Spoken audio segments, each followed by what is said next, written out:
Do you want to know the best hospital pumping hack that I have ever come up with?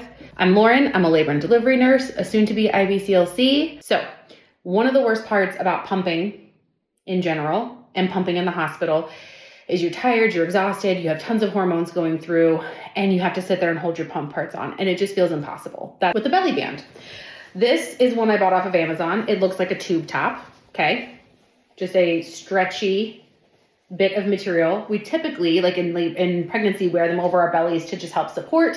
In labor, we have these on our unit. They look something like this, and we use them to hold the fetal monitoring on.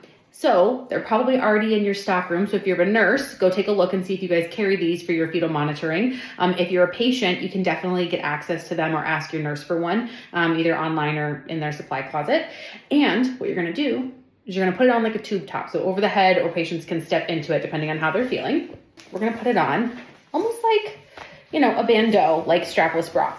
Okay. So however is comfortable for the patient or for yourself.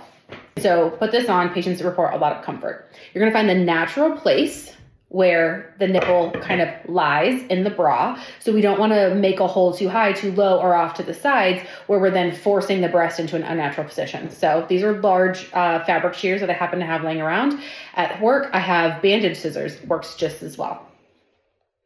Find where the nipple points or is directed. You can do a small snip depending on your breast pump, or maybe you might need a little bit larger of a slit, a larger cut in the fabric. Either one is going to work as long as they are kind of where the nipple naturally lies and we're not forcing the breast into an unnatural position.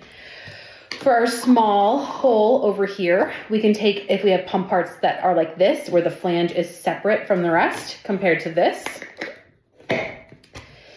Okay, this one we can poke the hole through the material that way. This one, we're going to have to put the flange in frontward. So, like so.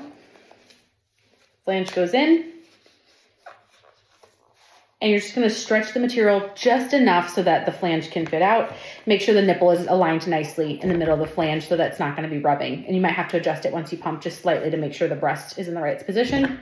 This one, we're going to go the other direction from the outside in. And this, you might have to open just slightly, and depending on what kind of material you have, it'll give sometimes easier than others. But all you have to do is slide it in. I don't have the additional pieces today to show you, but this is exactly what it would look like. You'd pump, you'd turn the pump on, you'd make sure your breast is aligned, make sure it's nice and comfortable, all the things.